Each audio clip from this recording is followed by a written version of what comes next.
اعوذ باللہ من الشیطان الرجیم بسم اللہ الرحمن الرحیم یا ایہا الذین آمنوا توبوا الی اللہ توبۃ نصوحا۔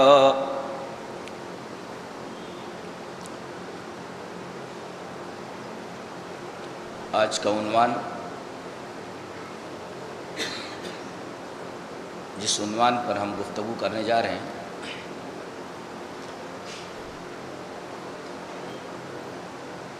اس عنوان کا نام ہے اسلام میں توبہ و استغفار کا تصور۔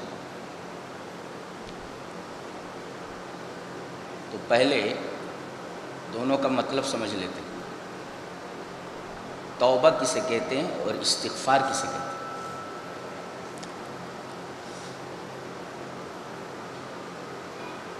توبہ کی تعریف ہے الرجوع عن المعصیۃ الی الطاعۃ۔ توبہ گناہ سے پلٹ کر اللہ کی تابعداری کی طرف آ جانا، اسے توبہ کہتے ہیں۔ اپنی زبان میں آپ سمجھ لیں، یو ٹرن لے لینا، اسے توبہ کہتے ہیں۔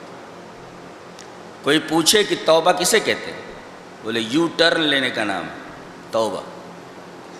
آدمی گناہوں کے راستے پر چلتا چلا جا رہا تھا اور پھر وہیں سے اس نے یو ٹرن لیا، اسے سیدھا جا رہا تھا اور وہیں سے اس نے یو ٹرن لیا، تو معصیت کی طرف جا رہا تھا، معصیت کے راستے پر چل رہا تھا اور وہیں سے یو ٹرن لے کر کے وہ سیدھے طاعت کے راستے پر آ گیا۔ تو الرجوع عن المعصیۃ الی الطاعۃ، گناہ کے راستے سے پلٹ کر یو ٹرن لے کر اللہ تبارک و تعالیٰ کی تابعداری، اس کی فرما برداری، اس کی اطاعت کی طرف آ جانا، اسے کہتے ہیں توبہ۔ اس لیے کہ تاب یتوب کا مطلب ہوتا ہے رجع، پلٹا۔ تابہ مانے پلٹا، جا رہا تھا پلٹ گیا، need to come back، واپس آ جائے۔ استغفار کسے کہتے ہیں؟ گناہ ہو گیا، طلب المغفرۃ بالدعاء، دعا کے ذریعے اللہ سے اس گناہ کی معافی طلب کرنا۔ میرے رب گناہ ہو گیا ہے، مجھے معاف کر، اسے استغفار کہتے ہیں۔ استغفار کا مطلب کیا ہوتا ہے؟ طلب المغفرۃ بالدعاء، دعا کے ذریعے اللہ سے معافی چاہنا۔ میرے رب گناہ ہو گیا، اب تو مجھے معاف کر دے۔ تو دونوں کا مطلب سمجھ میں آیا؟ توبہ کسے کہتے ہیں؟ الرجوع عن المعصیۃ الی الطاعۃ، گناہ کے راستے سے پلٹ کر اللہ کی اطاعت کی طرف آ جانا، پلٹ جانا، توبہ۔ اور استغفار طلب المغفرۃ بالدعاء، دعا کے ذریعے اللہ تبارک و تعالیٰ سے اپنے گناہ کی معافی چاہنا۔ تو دونوں کی تعریف سمجھ میں آئی، ڈیفینیشن معلوم ہو گیا۔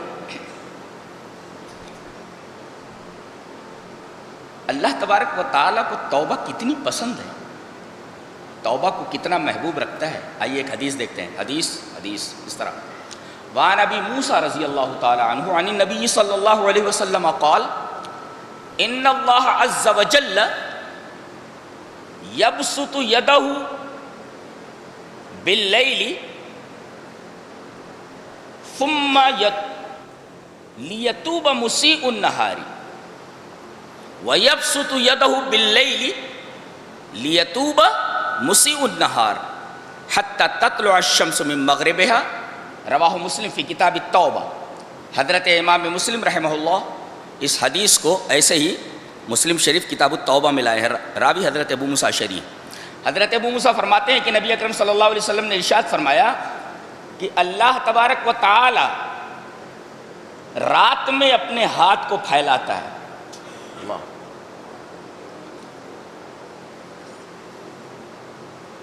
جب یہودیوں نے یہ کہا، مشرکین نے یہ کہا کہ اللہ کے ہاتھ بند ہیں، ید اللہ مغلولہ، اللہ کے ہاتھ بند ہیں، تو جواباً یہ فرمایا گیا بل یدہ مبسوطتان، اس کے دونوں ہاتھ پھیلے ہوئے ہیں۔ تو ایک بات تو یہ معلوم ہے کہ اللہ کے دو ہاتھ ہیں، اور عجیب بات تو یہ ہے کہ ہمارے دو ہاتھ ہیں، ایک دایاں ہے ایک بایاں ہے، اس کے دونوں ہاتھ دائیں ہیں۔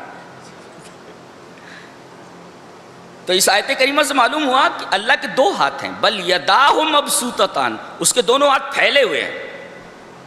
اور ظاہر ہے جب اس کے دونوں ہاتھ پھیلے ہوئے ہیں، ایک مفسر لکھتا ہے من سأل ومد یدہ للہ لم یرجع مفلسا، جس نے اپنے ہاتھوں کو کھول رکھا ہو، جس کے ہاتھ پھیلے ہوئے ہوں، اگر کوئی آدمی اس کی طرف اپنے ہاتھ بڑھاتا ہے تو مفلس ہو کر تو نہیں لوٹتا، غنی ہو کر ہی لوٹتا ہے۔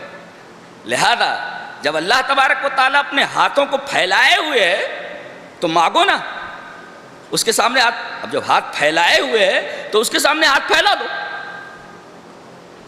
مفلس ہو کر کے کوئی لوٹے گا؟ مفسر کا تفسیرہ بالکل صحیح ہے، بہت شاندار ہے۔ تو اللہ تبارک و تعالی رات میں اپنے ہاتھوں کو پھیلاتا ہے، کیوں؟ لیتوب مسیء النہار، تاکہ رات کے اندر جو ہاتھ پھیلا رہا ہے اس لیے کہ دن میں گناہ کرنے والا توبہ کر لے۔ لیتوب مسیء النہار، رات میں اپنے ہاتھوں کو پھیلاتا ہے تاکہ دن میں گناہ کرنے والا توبہ کر لے، اور وہ دن میں اپنے ہاتھوں کو پھیلاتا ہے تاکہ رات میں گناہ کرنے والا اس سے توبہ کر لے۔ اور یہ کب تک سلسلہ چلتا رہے گا؟ حتی تطلع الشمس من مغربها، جب تک کہ سورج مشرق سے نہ نکل کر مغرب سے نکل آئے، تب تک اللہ تبارک و تعالیٰ کا یہ رحم و کرم بندوں کے اوپر ہے، اور توبہ کی قبولیت کا یہ انداز باقی رہ گیا۔ اس کو توبہ کتنی پسند ہے۔ آئیے ایک حدیث اور دیکھتے ہیں کہ اللہ تبارک و تعالیٰ کو توبہ کتنی پسند ہے۔ حدیث اس طرح،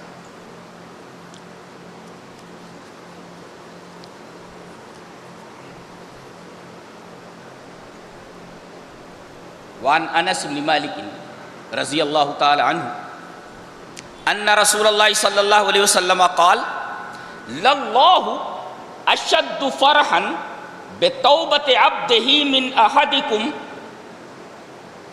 اذا استيقظ على بعیرہ اظلہ بارض فلاۃ، رواہ مسلم فی کتاب التوبہ۔ حضرت امام مسلم رحمہ اللہ مسلم شریف کے اندر اس حدیث کو کتاب التوبہ کے اندر لائے ہیں، اور راوی حضرت انس بن مالک ہیں۔ حضرت انس بن مالک فرماتے ہیں کہ اللہ تبارک و تعالیٰ کو توبہ اتنی پسند ہے، اتنا خوش ہوتا ہے وہ، پتہ ہی چلا اللہ تبارک و تعالیٰ بھی خوش ہوتا ہے کسی چیز پر، اور اللہ تبارک و تعالیٰ کسی چیز پر غضبناک بھی ہوتا ہے، غصہ بھی اس کو آتا ہے، غضبناک ہو جاتا ہے۔ تو اللہ تبارک و تعالیٰ بہت خوش ہوتا ہے۔ فرمایا سب سے زیادہ خوش کب ہوتا ہے؟ اپنے بندے سے۔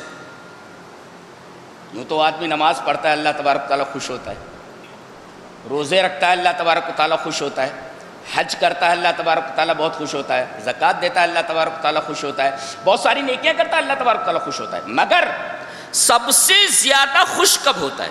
للہ اشد فرحا، اشد فرح کب ہوتا ہے؟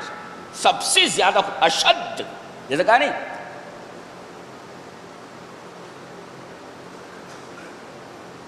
اللہ تبارک و تعالیٰ سے سب سے زیادہ محبت کرنے والے کون؟ مومن۔ کتنی زیادہ؟ اشد حبا للہ، سب سے زیادہ محبت۔ وہی اشد کا لفظ یہاں بھی آیا، للہ اشد فرحا، سب سے زیادہ اللہ اپنے بندے پر کب خوش ہوتا ہے؟ گناہ کر لیا ہے، ناراض ہو گیا ہے، گناہ کر لیا، ناراض ہو گیا ہے۔ اب اگر بندہ توبہ کرتا ہے اس وقت سب سے زیادہ خوش ہوتا ہے، اس سے زیادہ کسی چیز پر خوش نہیں ہوتا۔ اشد فرحا، سب سے زیادہ اللہ تبارک و تعالیٰ خوش ہوتا ہے بتوبۃ عبدہ من احدکم، جب کوئی بندہ گناہ کرنے کے بعد اللہ تبارک و تعالیٰ سے توبہ کرتا ہے تو سب سے زیادہ خوشی اللہ تبارک و تعالیٰ کو اسی حالت میں ہوتی ہے۔ اور کتنا خوش ہوتا ہے؟ ایک تو سب سے زیادہ خوش ہوتا ہے، کتنا خوش ہوتا ہے؟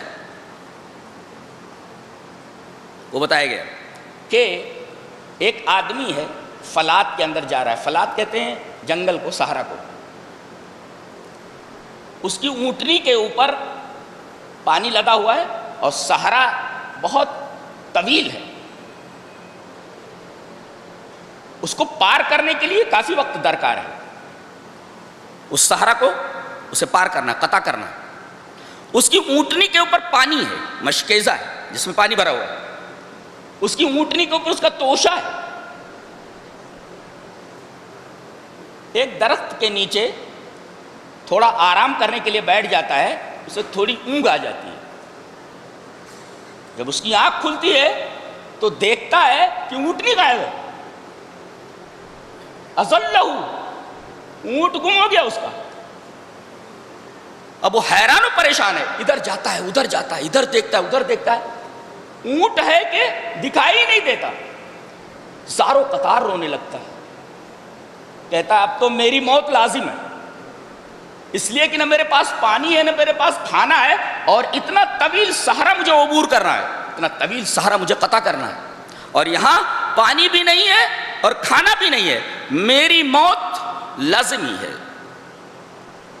دوڑ دوڑ کر کے مایوس ہو جاتا ہے اور اسی پیڑ کے نیچے آ کر کے بیٹھ جاتا ہے. روتے روتے پھر اسے اونگ آ جاتی ہے, اور اس بار جب اس کی نیند کھلتی ہے تو دیکھتا ہے کہ اس کا اونٹ اس کے توشے کے ساتھ, اس کے پانی کے ساتھ سامنے کھڑا ہوا ہے. کھڑا ہو جاتا ہے اور مارے خوشی کے بولتا ہے اللہم انا ربک, اللہم انت عبدی وانا ربک. اے اللہ, میں تیرا رب ہوں, تو میرا بندہ. مارے خوشی کے اخطا, غلط بول جاتا ہے. کیا بولتا ہے؟ اللہم انت عبدی, اے اللہ تو میرا بندہ ہے, وانا ربک, میں تیرا رب ہوں. سو الٹا بول جاتا ہے. اللہ تبارک و تعالیٰ کو اس کی یہ ہڑبڑاہٹ اور اس کا یہ انداز اس مثال میں اتنا پسند آتا ہے کہ اللہ تبارک و تعالیٰ یہ فرماتا ہے کہ جتنا یہ شخص اپنی اونٹنی کے ملنے پر خوش ہوا ہے جبکہ اس کی موت لازمی تھی, میں اس سے زیادہ اپنے اس بندے سے خوش ہوتا ہوں جو گناہ کرنے کے بعد مجھ سے توبہ کر لیتا ہے. بتاؤ, وہ آدمی جس نے یہ سوچ لیا تھا کہ اب میں بچنے والا نہیں ہوں, زندگی میری ختم ہونے والی, اور سامنے اس کی زندگی آ جائے تو وہ کتنا خوش ہوگا.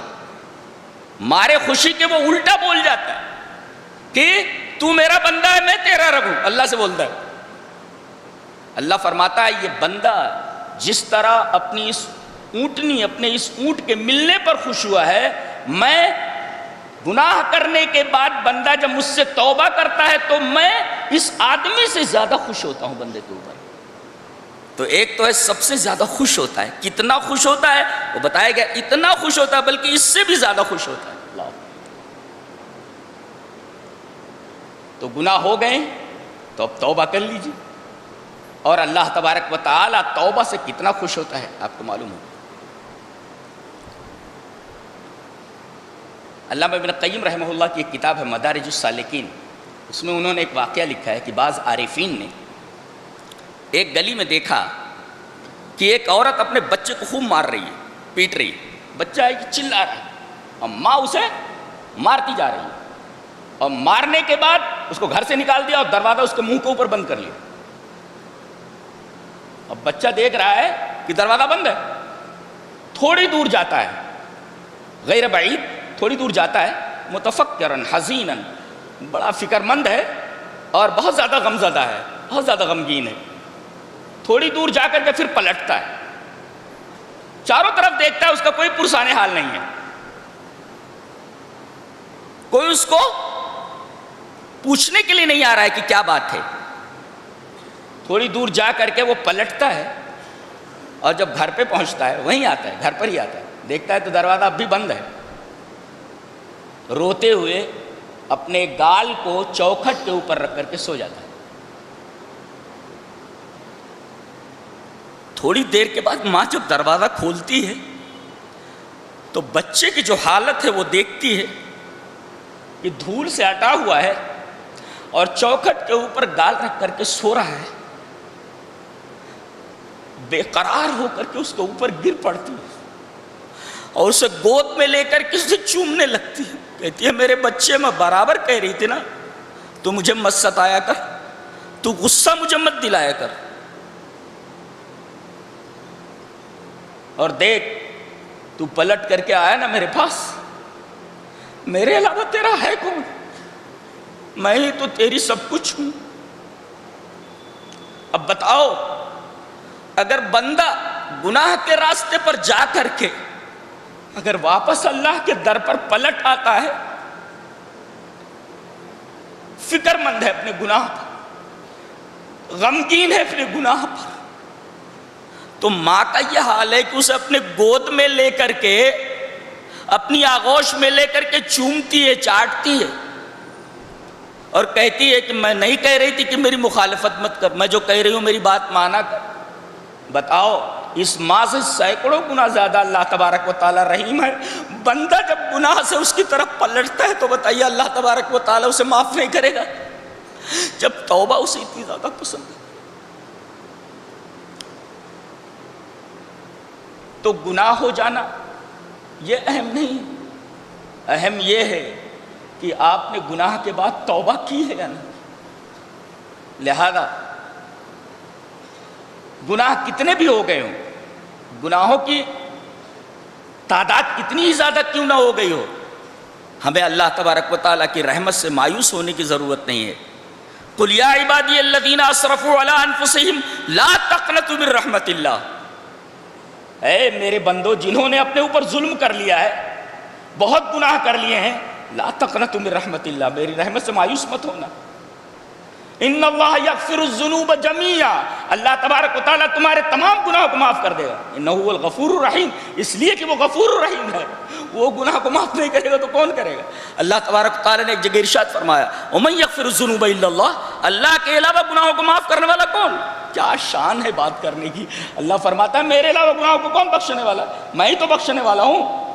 لہذا جب وہ گناہوں کو بخشنے کے لیے موجود ہے تو اس کے سامنے استغفار کے لیے اور طلب مغفرت کے لیے دعا میں ہاتھ کیوں نہ اٹھایا جائے، اس کے سامنے دست دعا کیوں نہ پھیلایا جائے، دست سوال کیوں نہ دراز کیا جائے.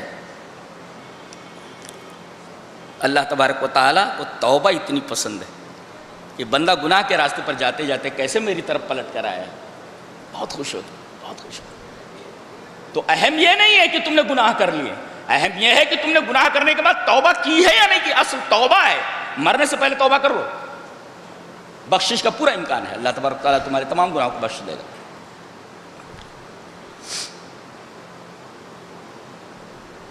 اصل میں مغفرت کا یہ جو دروازہ اللہ نے کھولا ہے اس کی ایک وجہ، میں غرغرہ آنے سے پہلے تک توبہ کا دروازہ کھلا رکھتا ہوں. جب تک فرشتے جو ابھی دکھائی نہیں دے رہے تجھے دکھائی دینے لگیں، اس سے پہلے تک میں نے توبہ کا دروازہ کھلا رکھا ہے. دو تیسرے، جب تک سورج مشرق سے نہ نکل کر مغرب سے نہ نکل آئے تب تک میں نے توبہ کا دروازہ کھلا رکھا ہے. جانتے ہیں اس کی کیا وجہ ہے توبہ کے دروازہ کھولنے کی اتنے عرصے تک؟ جی اس کی وجہ ہے، چلیے ایک حدیث دیکھ لیتے ہیں، اس حدیث میں اس کی وجہ بتائی گئی. حدیث اس طرح وعن ابی سعید الخدری رضی اللہ تعالیٰ عنہ عن النبی صلی اللہ علیہ وسلم انہ قال قال ابلیس اے ربی لا ازال اغوی بنی آدم ما دامت ارواحهم فی اجسادهم قال فقال رب عز وجل لا ازال اغفر لهم ما استغفرونی رواه احمد فی مسندہ. حضرت امام احمد بن حنبل رحمہ اللہ اس حدیث پاک کو ایسے ہی مسند احمد کے اندر لایا، راوی جیسا کہ معلوم ہوا حضرت ابو سعید خدری رضی اللہ تعالیٰ عنہ. حضرت ابو سعید خدری رضی اللہ تعالیٰ عنہ فرماتے ہیں کہ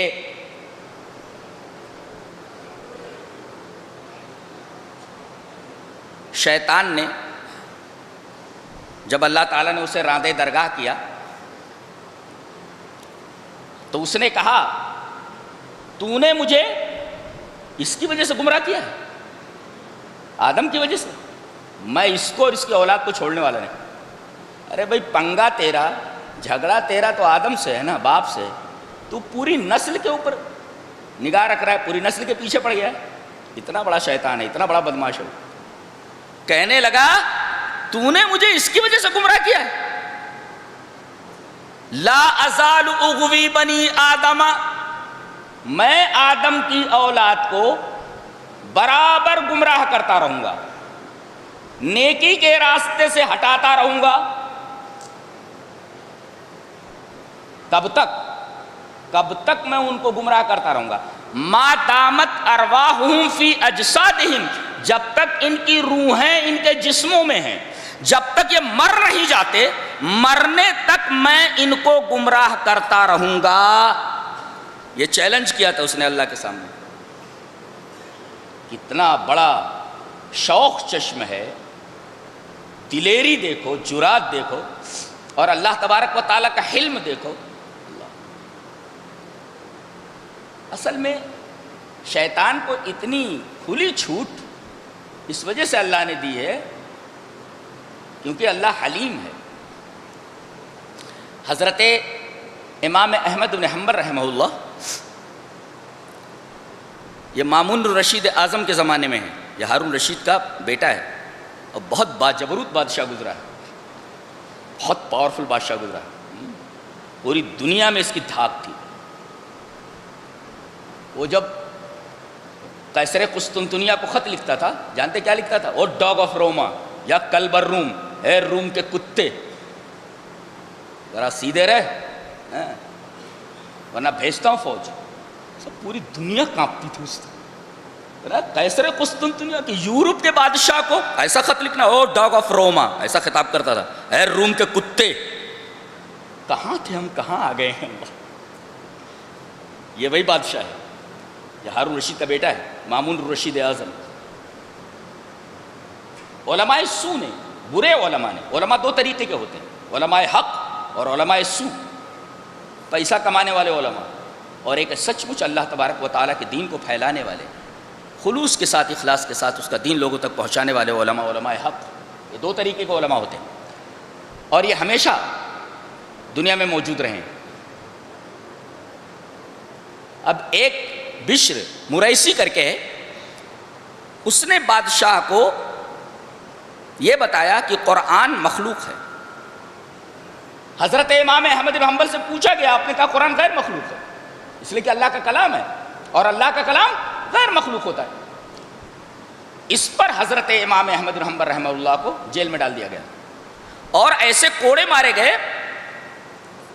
تاریخ دانوں نے لکھا ہے کہ بعض کوڑے ایسے مارے گئے کہ اگر وہ ہاتھی کو مار دیا جاتے تو ہاتھی چنگاڑ ہوتا۔ بتائیے، ایک مسئلے کے اوپر بادشاہ وقت نے اتنی بڑی سزا دی امام صاحب کو، حضرت امام احمد بن حنبل رحمہ اللہ کو۔ ایک دفعہ تو طوس میں تھا وہ، اور کہا کہ ان کو بیڑیوں میں اور ہتکڑیوں میں بغداد سے طوس تک لایا جائے۔ ویسے کمزور تھے، جیل سے نکلے ہوئے تھے، پریشان تھے، زخموں سے چور تھے، اور ویسے ہتکڑیوں اور بیڑیوں میں ڈال کر کے ان کو طوس کی طرف اونٹ پر بٹھا کر کے لے جایا جا رہا تھا۔ وہیں دعا کی، پریشان ہو گئے، بد دعا کر دی انہوں نے، یا سیدی، اے میرے آقا۔ گویا کہ اللہ کی ایک صفت سید بھی ہے، اللہ کی صفت ہے سید، جی عقیدے کا مسئلہ ہے۔ یا سیدی، اے میرے آقا، غر حلمک ھذا الفاجر حتی یتجرؤ علی اولیائک۔ میرے رب، میرے آقا، تیرے حلم نے، تیری بردباری نے اس فاجر کو غرور میں ڈال دیا ہے، دھوکے میں ڈال دیا ہے، یہاں تک کہ وہ تیرے اولیاء کے اوپر، تیرے دوستوں کے اوپر ایسی جرات کر رہا ہے۔ اللہ، رو پڑے وہ دعا کی۔ اور یاد رکھو، کسی کے ساتھ ظلم کرنے سے بچو، اس لیے کہ اگر اس نے رب کے سامنے اپنی فریاد رکھ دی اور رو پڑا، پھر گیا وہ آدمی کام سے، گیا وہ آدمی کام سے۔ کہا کہ میرے رب، میرے آقا، تیرے حلم نے اس فاجر کو اس جرات پر آمادہ کیا ہے، اس لیے کہ تو بردبار ہے، بندہ گناہ کرتا ہے جلدی پکڑتا نہیں، تو یہ اس غرور میں آ گیا، اس دھوکے میں آ گیا ہے۔ تھوڑی دیر بعد پتہ چلا کہ مر چکا ہے مامون الرشید اعظم، مر چکا ہے۔ مر چکا ہے. اللہ. تو دعاؤں سے بچو, کسی کی بد دعا سے بچو. تو جب تک ان کے بدنوں میں روح رہے گی تب تک میں انہیں بہکاتا رہوں گا. تو اللہ نے کیا فرمایا؟ اچھا مجھے چیلنج کر رہا ہے تو لا ازال اغفر لهم استغفرونی, جب تک یہ مجھ سے اپنے گناہوں کی معافی مانگتے رہیں گے تب تک میں ان کو بخشتا رہوں گا, چاہے کتنا بھی بڑا گناہ ان کا کیوں نہ ہو. تو نے چیلنج کیا مجھے کہ جب تک ان کی روحیں ان کے جسموں میں رہیں گی تب تک میں ان کو گمراہ کرتا رہوں گا. میں تجھے چیلنج کرتا ہوں, میں تجھ سے بولتا ہوں کہ جب تک میرے بندے اپنے گناہوں پر مجھ سے معافی مانگتے رہیں گے میں برابر ان کو بخشتا رہوں گا جب تک یہ زندہ رہیں گے.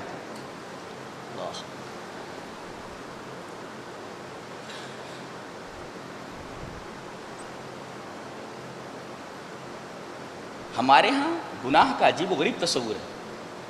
آئیے حدیث دیکھ لیتے ہیں. حدیث اس طرح وعن انس رضی اللہ تعالی عنہ قال قال رسول اللہ صلی اللہ علیہ وسلم کل بنی آدم خطاء وخیر الخطائین التوابون رواہ ابن ماجہ فی کتاب الزہد. حضرت امام ابن ماجہ رحمہ اللہ اس حدیث کو ایسے ہی کتاب الزہد کے اندر لائے. راوی حضرت انس بن مالک ہیں. حضرت انس فرماتے ہیں کہ رسول اللہ صلی اللہ علیہ وسلم نے ارشاد فرمایا آدم کی تمام اولادیں, آدم کا ہر بیٹا بیٹی یہ خطا کار ہیں. اور صرف خطا کار نہیں, خطاؤن, بہت سارے گناہ ان سے ہو جاتے ہیں. مبالغہ ہے, خطاؤن, بہت سارے گناہ ان سے ہو جاتے ہیں. وہ خیر الخطائین, اور تمام گنہگاروں میں سب سے بہترین. عجیب و غریب بات ہے کہ گنہگار بھی بہت اچھا ہوتا ہے, یہ ہمارے یہاں تصور ہے. خیر الخطائین, تمام گنہگاروں میں سب سے زیادہ بہتر, یعنی گنہگار بھی بہتر ہوتا ہے. اللہ, یہ توبہ کا تصور ہے اسلام میں. تو سب سے بہترین, سب سے اچھا گنہگار ہوا. اچھا اور گنہگار عجیب بات ہے, یہ تو متضادین ہیں, اپوزٹ ہے ایک دوسرے کے. لیکن اللہ فرما رہا ہے کہ اپنے رسول کے ذریعے ہمیں بتا رہا ہے کہ گنہگار بھی بڑے اچھے ہوتے ہیں. میں نے وہی بتایا نہیں, اصل یہ نہیں ہے کہ آپ نے گناہ کر لیا, اصل یہ ہے کہ آپ نے اپنی خطا سے, اپنے گناہ سے توبہ نہیں کی ہے. تو خیر الخطائین, سب سے بہتر خطا کار کون ہے؟ التوابون, جو اللہ تبارک و تعالیٰ سے توبہ کر لیتے ہیں. یہ ہمارے ہاں توبہ کا تصور ہے. اللہ, استغفار کا تصور آپ نے دیکھا حضرت ابو سعید خدری کی روایت سے, انس بن مالک کی روایت سے آپ کو پتہ چلا کہ توبہ کا کیا تصور ہے. اور اللہ نے توبہ کا دروازہ کہاں تک کھلا رکھا ہے وہ حدیث بھی دیکھ لیتے ہیں.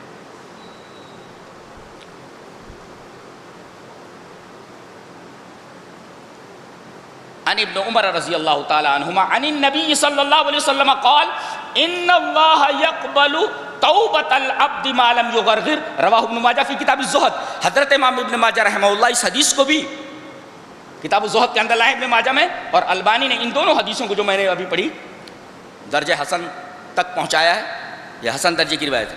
حضرت ابن عمر فرماتے ہیں کہ رسول اللہ صلی اللہ علیہ وسلم نے ارشاد فرمایا کہ اللہ تبارک و تعالی بندے کی توبہ کو قبول کرتا ہے جب تک کہ اسے غرغرہ نہ آ جائے.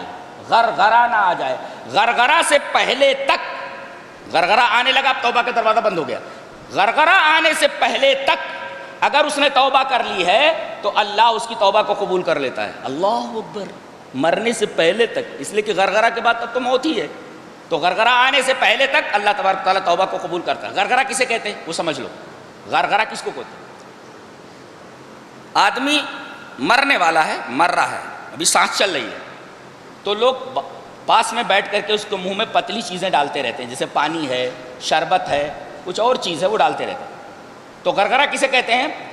مرنے والے آدمی کے منہ میں پتلی چیز ڈالی جائے اور وہ اپنی زبان سے اس پتلی چیز کو اپنے منہ میں ایرے پھیرے مگر اسے حلقوم کے نیچے نہ اتار سکے. That is called غرغرہ. اس کو غرغرہ بولتے ہیں.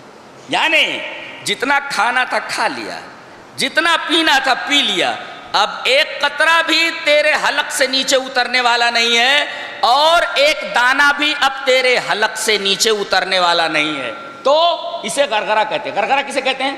کوئی پتلی چیز منہ میں ڈالی جائے اور آدمی اپنی زبان سے اس پتلی چیز کو اپنے منہ میں ایرے پھیرے مگر پھیرنے پھیرنے کے بعد اپنے حلق کے نیچے پانی کو اور اس پتلی چیز کو نہ اتار سکے تو سمجھو وہ غرغرہ ہے، اب توبہ کا دروازہ بند ہو چکا ہے، اب اس آدمی کی توبہ قبول نہیں ہوتی۔ ایک یہ، اور دوسرے جب تک سورج مشرق سے نکل رہا ہے توبہ کا دروازہ کھلا ہوا، مغرب سے نکلا توبہ کا دروازہ بند۔ اور تیسرے لما راؤ باسنا، سامنے عذاب کو دیکھ لیا، عذاب کو اگر سامنے دیکھ لیا، ملک الموت کو سامنے دیکھ لیا تو توبہ کا دروازہ بند۔ تو 3 ٹائم پر توبہ کا دروازہ بند ہو جاتا ہے، غرغرہ آ جائے توبہ کا دروازہ بند، سامنے فرشتے کو دیکھ لے، عذاب دیکھ لے، توبہ کا دروازہ بند، اور تیسرے سورج مشرق سے نکل کر مغرب سے نکل آئے، توبہ کا دروازہ بند۔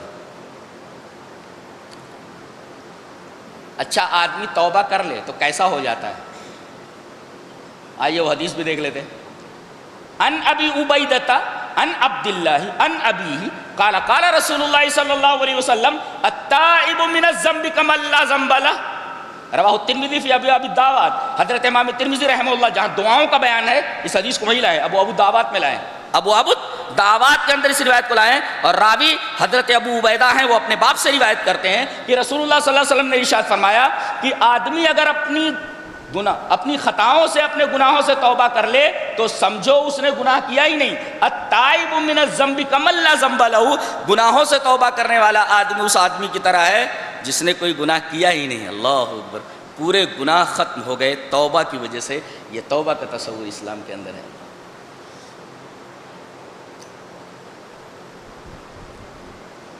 توبہ کیسی کرنی چاہیے یہ بھی تو معلوم ہونا چاہیے نا۔ آدمی کو توبۃ النصوح کرنی چاہیے تب توبہ قبول ہوتی ہے۔ توبۃ النصوح، آئیے توبۃ النصوح کی تفسیر حضرت عبداللہ ابن مسعود رضی اللہ تعالیٰ عنہ نے کیا کی ہے وہ دیکھ لیتے ہیں، اور یہ روایت مصنف ابن ابی شیبہ میں، پوری روایت پڑھ دیتا ہوں جیسا کہ میری عادت ہے۔ وان عبداللہ ابن مسعود وان عبداللہ رضی اللہ تعالیٰ عنہ فی قولہ توبوا الی اللہ توبۃ نصوحا قال ان یتوبا ثم لا یعودوا۔ حضرت عبداللہ ابن مسعود توبۃ النصوح کی تعریف کرتے ہوئے کہتے ہیں التوبۃ النصوح ان یتوب ثم لا یعود۔ یہ توبۃ النصوح وہ ہے کہ آدمی گناہ کرنے کے بعد جب توبہ کر لے پھر لوٹے نہ، وہ گناہ پھر دوبارہ نہ کرے، ریپیٹ نہ کرے گناہ کو، تو سمجھو یہ توبۃ النصوح ہے کہ میرے رب میں نے یہ گناہ کر لیا تھا اب میں یہ گناہ نہیں کروں گا، تو یہ توبۃ النصوح ہے، جیسا کہ حضرت عبداللہ ابن عباس کی اس تفسیر کے اندر موجود ہے۔ توبہ کی کتنی شرطیں ہیں؟ 3 شرطیں۔ الندم علی فعلھا، اپنے اس گناہ کے اوپر نادم ہو، میرے رب مجھ سے جو گناہ ہو گیا میں اس گناہ پر نادم ہوں، بہت پشیمان ہوں، میں پچھتا رہا ہوں، میرے رب ہو گیا گناہ، تو نادم ہو اپنے اس فعل کے اوپر۔ اور الاقلاع عن المعصیہ، یہ دوسری شرط ہے، اس گناہ کو چھوڑ دے۔ ایک تو اپنے گناہوں کے اوپر پشیماں ہو، نادم ہو، اور دوسرے اس گناہ کو چھوڑ دے، اور تیسرے العزم الا یعود الی معصیۃ ابدا، مستقبل میں نہیں کروں گا، تو ماضی اس پر پچھتاوا، حال میں گناہ کو چھوڑ دے، اور مستقبل میں عزم یہ کرے کہ آگے گناہ نہیں کروں گا۔ اس کا مطلب توبہ کا تعلق 3 زمانوں سے ہے۔ اچھا توبہ اور استغفار میں فرق کیا ہے؟ توبہ جو ہوتا ہے وہ آپ کسی کے لیے نہیں کر سکتے، آپ کو اپنے گناہوں کی توبہ خود کرنی ہے، یہ فرق ہے۔ لیکن استغفار آپ دوسروں کے لیے بھی کر سکتے ہیں، اللہ اس کو معاف کر دے، یہ فرق ہے توبہ اور استغفار میں، یہ بہت دقیق فرق ہے۔ توبہ آپ دوسرے کے لیے نہیں کر سکتے، توبہ آدمی کو خود کرنی ہے، گنہگار جو ہے اسے خود کرنا ہے، اور استغفار دوسروں کے لیے بھی کر سکتا ہے۔ جو مر گیا وہ توبہ نہیں کر سکتا یہ، لیکن استغفار زندہ کے لیے بھی ہے، مردہ کے لیے بھی ہے۔ کوئی زندہ آدمی اللہ سے معاف کر لے، اور جو مر گیا اے اللہ جو ہم سے پہلے تیرے پاس چلے گئے اللہ ان کو بخش دے۔ اس کا مطلب ہے زندہ اور مردہ دونوں کے لیے استغفار، اور توبہ صرف زندہ لوگوں کے لیے، جو زندہ ہے وہی توبہ کرے، مرنے کے بعد توبہ قبول نہیں ہوتی، تو غرغرے تک ہے نا۔ یہ فرق ہے توبہ اور استغفار میں، سمجھ میں آیا؟ اور توبہ کا تعلق 3 زمانوں سے ہے۔ الندم، جس کا تعلق ہے ندامت کا، ماضی سے، اور چھوڑ دے حال پریزنٹ سے، اور آگے نہیں کروں گا فیوچر سے۔ اور استغفار جب بھی گناہ ہو فوراً اٹھا دے ہاتھ، اس کے لیے کوئی زمانہ ومانہ نہیں ہے، یہ سمجھو مستقبل کے لیے خاص ہے۔ گناہ ہوا متا وقات، جب بھی خطا ہوئی اللہ کے سامنے آدمی ہاتھ اٹھا دے، میرے رب گناہ ہو گیا ہے، بس۔ یہ توبہ اور استغفار میں فرق ہے، اسی وجہ سے اکثر توبہ اور استغفار دونوں ساتھ آتے ہیں۔ وَأَنِ اسْتَغْفِرُوا رَبَّكُمْ ثُمَّ تُوبُوا إِلَيْهِ، ایک نے بہت اچھی مثال دی ہے، کہا کہ جانتے ہو توبہ اور استغفار کو سمجھنا، اس پر غور کر لینا مثال میں۔ ڈاکٹر جب سوئی لگاتا ہے نا تو پہلے وہ روئی کے اندر اسپرٹ لیتا ہے اور اس کے بعد جہاں اسے سوئی گھسانی ہوتی ہے تو وہاں پر وہ اسپرٹ ایسے لگا دیتا ہے. اسپرٹ لگا دیا, اس کے بعد اب سوئی گھسیڑ رہا ہے. تو یہ سوئی گھسیڑنا یہ توبہ ہے اور یہ اسپرٹ لگانا استغفار ہے. یہ عجیب و غریب مثال ہے, میں نے عربی میں پڑھا, اس کو دیکھا تو میں حیران رہ گیا. بہت شاندار تعبیر ہے استغفار و توبہ. سبحان اللہ و بحمدہ. اچھا ایک روایت اور دیکھ لیں حضرت عبداللہ ابن مسعود سے. وہ ابن مسعود وعن ابن مسعود رضی اللہ تعالی عنہ ان نبی صلی اللہ علیہ وسلم قال الندم توبۃ رواہ احمد فی مسندہ.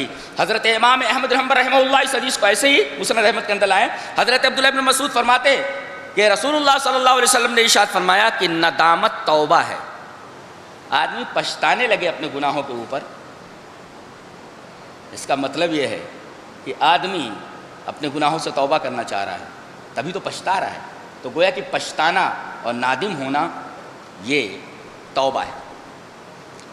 تو یہ توبہ اور استغفار کے اوپر ایک سرسری سی بحث تھی جو آپ کے سامنے پیش کی گئی. اللہ تبارک و تعالی ہمیں توبہ اور استغفار دونوں کی توفیق عطا فرمائے. وآخر دعوانا الحمدللہ رب العالمین.